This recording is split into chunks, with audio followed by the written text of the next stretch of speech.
Well, it appears the WAPs gone bad. The whole generation of industry plants and women who have been selling this whole propaganda that I don't need to do anything but just show up with a peach and I can have the world. That promiscuity is okay, that being raunchy and nasty and like somebody who runs the streets is cool, is ending. See, I told y'all years ago, and I still do, that peach ain't enough.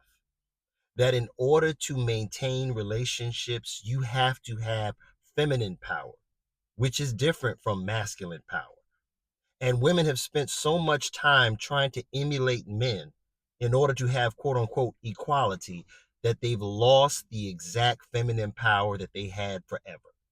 Being kind, being supportive, being in shape, being inspirational, praying over your man, being his greatest cheerleader, supporting him, being a helpmeet, building something together rather than standing at the finish line and waiting for the winners.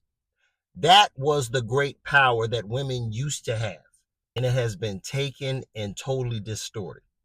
You know, what's happening to the black community with the women is the same thing that happened to the men with rap in the 90s.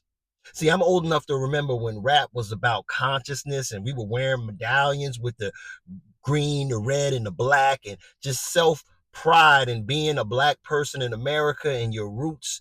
And it went from that to NWA and all this cursing, disrespecting women, drugs, violence, gangs.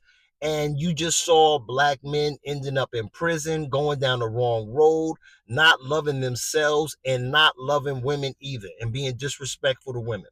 And the same thing is happening now with the women.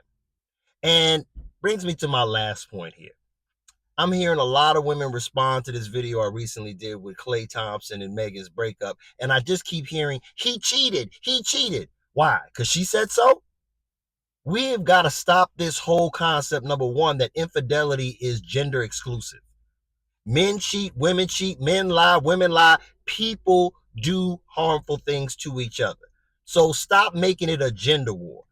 And it goes back to my original point, man. If you have a world where the men don't want to be with the women and the women don't want to be with the men, then you don't have life. And that's part of the population control agenda. And y'all are being fooled and conditioned to think that that's what it's supposed to be.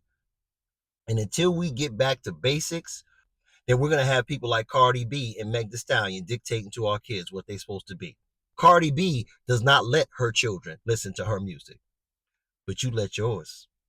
And that's the problem.